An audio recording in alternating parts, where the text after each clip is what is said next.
વિદ્યાર્થી મિત્રો, ઉત્સેચક ઉદ્દીપન વિશે આપણે શીખાતા. હવે આપણે શીખીએ છીએ ઉત્સેચકોની ઉદ્દીપન કાર્યની લાક્ષણિકતાઓ. ઉત્સેચક ઉદ્દીપન તેની કાર્યક્ષમતામાં અદ્વિતીય છે અને ઉચ્ચ માત્રામાં વિશિષ્ટ છે. તે નીચેની લાક્ષણિકતાઓ ધરાવતા હોય તો જ એની કાર્યક્ષમતા વિશેષ પ્રદર્શિત કરી શકે છે. ઉત્સેચકની કેટલીક લાક્ષણિકતાઓમાં પહેલું છે ખૂબ જ વિશિષ્ટ કાર્યક્ષમ. ઉત્સેચક એક અણુ પ્રક્રિયકના 10 લાખ અણુઓને પ્રતિ મિનિટ રૂપાંતર કરી શકે છે.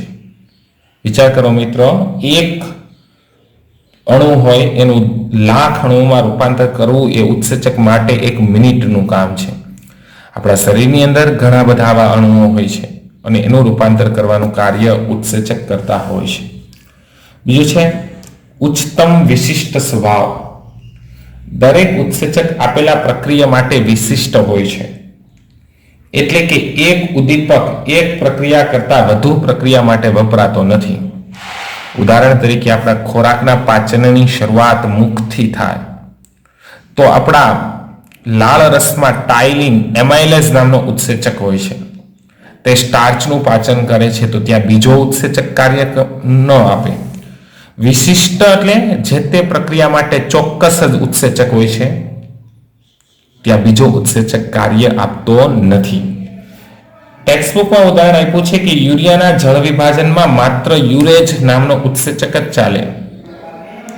યુરિયાનો જળ વિભાજન કરવું હોય અને એમોનિયા મેળવવો હોય તો આપણે ત્યાં ફક્ત યુરેજ નામનો ઉત્સેચક જ કાર્ય કરી શકે. ત્યાં બીજો ઉત્સેચક નિરુપયોગી નીવડે છે. ત્રીજો મુદ્દો છે અનુકૂળ તાપમાને ઉચ્ચતમ સક્રિય. ઉત્સેચકો છે એ જીવંત ઘટકો છે. પીએચમાં ફેરફાર થાય, તાપમાનમાં ફેરફાર થાય તો ઉત્સેચકોની અસરમાં ફેરફાર આવે છે. ઉત્સેચકો કયા તાપમાને અને કઈ પીએચે વધુ સક્રિય હશે? તો ઉત્સેચકો છે એમાં ત્રીજો મુદ્દો છે અનુકૂળ તાપમાને ઉચ્ચતમ સક્રિય, એટલે કે 298 કેલ્વિન થી 310 કેલ્વિન તાપમાને ઉત્સેચકોની સક્રિયતા સૌથી વધુ હોય છે. અને હ્યુમન બોડી એટલે કે માનવ શરીરનું તાપમાન પણ 310 કેલ્વિન હોવાથી આપણા શરીરમાં થતી અસંખ્ય જૈવ રાસાયણિક પ્રક્રિયાઓમાં આ નાઇટ્રોજન એટલે કે પ્રોટીન યુક્ત ઘટક છે જે જીવંત છે એ મહત્તમ સક્રિયતા દર્શાવે છે. ચોથો મુદ્દો અનુકૂળતમ પીએચ. અનુકૂળતમ પીએચ હેઠળ ઉચ્ચતમ સક્રિય. ઉત્સેચકની ઉદ્દીપન પ્રક્રિયા અમુક પીએચ ના મૂલ્યોએ મહત્તમ હોય છે અને આ પીએચ ના મૂલ્યને અનુકૂળતમ પીએચ કહે છે. જે પીએચ મોટા ભાગે 5 થી 7 ની વચ્ચે હોય છે. પાંચમો મુદ્દો છે ઉત્તેજક અને સહ ઉત્સેચકની હાજરીમાં સક્રિયતા વધે. જ્યારે આપણે ઉદ્દીપકની વાત કરતા હતા, રાસાયણિક પદાર્થ જે પ્રક્રિયાનો વેગ વધારતો હતો એને આપણે ઉદ્દીપક કહેતા હતા. એમ ઉદ્દીપકમાં પણ 2 શબ્દો હતા, પ્રવર્ધક અને વિષ.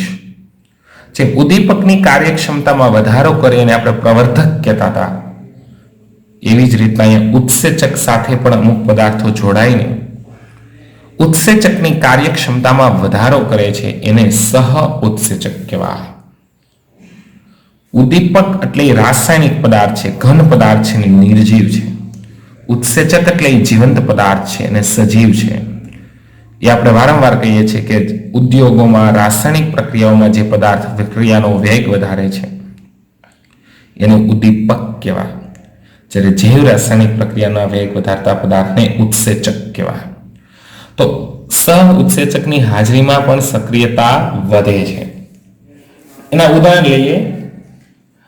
આવા પદાર્થો સહ ઉત્સેચક કહેવાય છે. એવું નોંધવામાં આવ્યું છે કે જ્યારે વિટામિનનું અલ્પ પ્રમાણમાં ઉત્સેચક સાથે હાજર હોય તો ઉત્સેચકની સક્રિયતામાં નોંધપાત્ર વધારો થાય છે. એને બિન પ્રોટીન ભાગ પણ કહેવાય. તો તો આ બિન પ્રોટીન ભાગ છે એ શું છે? સહ ઉત્સેચક છે, એ વિટામિન છે. ઉત્તેજકો એટલે કે સામાન્ય રીતે sodium plus ion, manganese plus 2 ion, cobalt plus 2 ion, copper plus 2 આયનો વગેરે ધાત્વીય આયનો હોય છે. આ ધાત્વીય આયનો જ્યારે ઉત્સેચકના અણુઓ સાથે નિર્બળ રીતે બંધિત હોય છે ત્યારે ઉત્સેચકોની સક્રિયતા વધારે છે. જો અહીંયા એક ઉત્સેચક લીધો એમાઇલેસ, સાથે સોડિયમ ક્લોરાઇડ એટલે કે સોડિયમ પ્લસ આયનની હાજરીમાં ઉદ્દીપકીય રીતે ખૂબ જ વધુ સક્રિય હોય છે. ઓકે વિદ્યાર્થી મિત્રો, તો આ હતી ઉત્સેચક ઉદ્દીપનની લાક્ષણિકતાઓ. 6 લાક્ષણિકતાઓ છે જે ખૂબ જ સરસ છે અને જે ઉત્સેચકને ખૂબ જ વિશિષ્ટ બતાવે છે, ખૂબ ફાસ્ટ બતાવે છે. નેક્સ્ટ થિયરી લઈએ ઉત્સેચક વિશે. ઉત્સેચક ઉદ્દીપનની કાર્યવિધિ, જેમાં આપણે ઉદ્દીપકની કાર્યવિધિ વિષમાંગ ઉદ્દીપનમાં અધિશોષણના સિદ્ધાંત દ્વારા સમજાતા. તો આપણા શરીરમાં પ્રક્રિયાર્થીના હજારો અણુ હોય છે. જુદા જુદા પ્રક્રિયાના અણુઓના આકાર જુદા જુદા હોય છે. ત્યારે ઉત્સેચક પ્રક્રિયા સાથે કઈ રીતે જોડાતો હશે અને નિપજ કઈ રીતે મળતું હશે એ આપણે સમજીએ. ઉત્સેચકોના કલીલમય કણોની સપાટી પર છિદ્રો રહેલા હોય છે. તો જો એવો શબ્દ એવો કલીલમય કણો, તો કલીલમય કણો એટલે શું? આપણે જે દ્રાવણ બનાવતા હતા એમાં પ્રવાહીમાં આપણે દ્રાવ્ય ઉમેરતા હતા, પણ દ્રાવ્ય હોય છે એ નાના કણ છે. તો જેમ આ જ્યારે દ્રાવ્ય કણો છે એ મોટા હોય ત્યારે એને શું કહેવાય? એને આપણે કલીલ કણ કહેશું. કલીલ છે એ કેવા કણ છે? મોટા કણ છે. તો આપણો જે ઉત્સેચક છે, ધારો કે આ ઉત્સેચક છે, ધારો કે આ આપણો શું છે? ઉત્સેચક. તો તમે જોઈ શકો છો આ ઉત્સેચકોને ચોક્કસ આકાર હોય છે, એમાં ચોક્કસ છિદ્ર હોય છે. જો એ છિદ્ર સાથે પ્રક્રિયાર્થીના અણુઓ બંધ બેસતા જોડાય તો જ ઉત્સેચક અને પ્રક્રિયાર્થી વચ્ચે પ્રક્રિયા થાય. તો આ છિદ્રો છે લાક્ષણિક આકારના હોય છે ને કોઈ ચોક્કસ ક્રિયાશીલ સમૂહ ધરાવે છે. ઉદાહરણ તરીકે NH2 એટલે amine, COOH carboxylic acid, SH, OH વગેરે સમૂહ ધરાવતા હોય છે. ખરેખર આ ઉત્સેચક કણોની સપાટી પરના સક્રિય કેન્દ્રો છે. પ્રક્રિયાથી અણુઓ જ્યારે તેમને પૂરે એટલે તાળું જ્યારે ચાવી સાથે જોડાય એવી જ રીતે આકાર બંધ બેસતો થાય ત્યારે જ આ પ્રક્રિયા થાય છે. અહીં આપણે જોઈએ E છે એટલે એન્ઝાઇમ, ઉત્સેચકને ઇંગ્લિશમાં એન્ઝાઇમ કહેવાય. જો એટલે નીચે લખ્યું છે ઉત્સેચક. S એટલે સબસ્ટ્રેટ, જેને ગુજરાતીમાં કહેવાય પ્રક્રિયાર્થી. ઉત્સેચક અને પ્રક્રિયાર્થી એકબીજા સાથે જોડાય એટલે શું બનાવે? ઉત્સેચક પ્રક્રિયાર્થી સંકીર્ણ. આ સંકીર્ણને તોડો એટલે નિપજમાં રૂપાંતર પામશે. ઉત્સેચક આપણે મૂળ સ્વરૂપે પાછો મેળવો અને નિપજ P મળશે. પણ હમણાં મેં જણાવ્યું કે આ ઉત્સેચક છે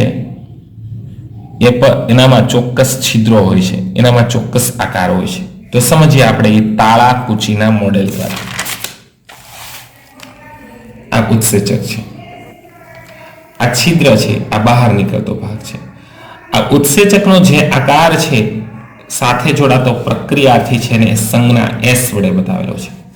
તો જો આ ભાગ છે અહીંયા એક્ઝેક્ટ બંધ બેસતો થઈ જશે અને આ ચાવીનો ખૂટો છે એ આ પ્રક્રિયાર્થી સાથે જોડાવા માટે યોગ્ય આકાર ધરાવે છે. આ સમજાવે છે જેમ આપણી પાસે હજારો તાળા છે એમ હજારો પ્રક્રિયાર્થી છે, એની સામે હજારો ચાવી હોય છે એટલે હજારો ઉત્સેચકો હોય છે. જેમ ચોક્કસ પ્રકારના તાળા વડે ચોક્કસ પ્રકારની ચાવીથી જ ચોક્કસ તાળું ખુલે, બીજી 1000 ચાવી લગાડીએ તોય તાળું ન ખુલે પણ એની ચાવી યોગ્ય હોય છે, એમ આપણા શરીરમાં પ્રક્રિયાથીનો આકાર છે ઉત્સેચકના આકાર સાથે બંધ બેસતો થાય તો જ એ બંને જોડાઈ શકે. જુઓ અહીંયા ઉત્સેચક અને પ્રક્રિયાથી જોડાઈ ગયા એને આપણે ઉત્સેચક પ્રક્રિયાથી સંકીર્ણ કહીશું. હવે એ બંને વચ્ચે મધ્યવર્તી પ્રક્રિયા થઈ, મધ્યવર્તી સંયોજન બન્યું, ઉત્સેચક પ્રક્રિયાને અંતે મૂળ સ્વરૂપે પાછો મળ્યો અને પ્રક્રિયાર્થીનું રૂપાંતર આપણું શેમાં થઈ ગયું? નિપજમાં થઈ. આ તાળાકૂચીનું મોડેલ કહેવાય. અને આપણે એમ પણ કહી શકીએ કે ચોક્કસ પ્રકારના ઉત્સેચકો ચોક્કસ રાસાયણિક પ્રક્રિયા માટે હોય છે. વિદ્યાર્થી મિત્રો, અહીંયા આપણે ઉદ્યોગોમાં ઉદ્દીપકો વપરાય છે તેની વાત કરીએ. હવે ઉત્સેચક પૂરું થયું, ફરી પાછું આવે છે આપણું ઉદ્દીપક. આ પ્રક્રિયા વિદ્યાર્થી મિત્રો વારંવાર આવે છે, એટલે તમને કોઈ પૂછે હેબર વિધિ તો સીધું યાદ આવી જવું જોઈએ. N2 ગેસ વત્તા 3 mall hydrogen gas which will give ammonia. તો આ હેબર વિધિ દ્વારા જ્યારે અમોનિયાની બનાવટ ઉદ્યોગમાં વપરાય છે ત્યારે ઉદ્દીપક તરીકે કોણ હોય છે? ખૂબ જ ઝીણું કરેલું આયરન. પ્રવર્ધક તરીકે મોલિબ્ડેનમ. જો આમાં મોલિબ્ડેનમ વાપરીએ તો પ્રવર્ધક એટલે કે આ ઉદ્દીપકનો વેગ વધારે. 212 જેટલું દબાણ, 723 કેલ્વિન થી 773 કેલ્વિન કેટલું તાપમાન વપરાય છે. આ એવી પરિસ્થિતિ હોય કે જ્યારે મહત્તમ નિપજ મેળવી શકાતી હોય. હાલમાં આયર્ન ઓક્સાઇડ એટલે FeO, પોટેશિયમ ઓક્સાઇડ એટલે K2O અને એલ્યુમિનાના મિશ્રણનો ઉપયોગ પણ થાય છે. ત્યાર પછીની બીજી છે ઉદ્યોગોમાં વપરાતી ઉદ્દીપકની પ્રક્રિયા, તો નાઇટ્રિક એસિડના ઉત્પાદનનો ઓસ્વાલ્ડ પ્રક્રમ. તો અહીંયા શું કરવાનું છે? એમોનિયાનું પહેલા ઓક્સિડેશન કરવાનું છે જેથી તેનું રૂપાંતર નાઇટ્રોજન મોનોક્સાઇડમાં અને H2O માં થાય. આ પ્રક્રિયા આપણે અહીંયા સમજીએ. તો NH3 ગેસ એની ઓક્સિજન વાયુ સાથે પ્રક્રિયા થાય તો નાઇટ્રોજન ઓક્સિજન સાથે જોડાય એટલે એનું રૂપાંતર નાઇટ્રોજન ગેસમાં થાય, વત્તા હાઇડ્રોજન ઓક્સિજન સાથે જોડાય એટલે H2O ગેસ બને. હવે આને આપણે સંતુલિત કરીએ. અહીંયા ઓક્સિજન કેટલા છે? 2. અહીંયા 1 અને 2, નાઇટ્રોજન 1, નાઇટ્રોજન 1, હાઇડ્રોજન 2 છે, અહીંયા 3 છે. એટલે 2 છે એની આગળ 3 કરવા પડે, 3 એની આગળ 2 કરવા પડે.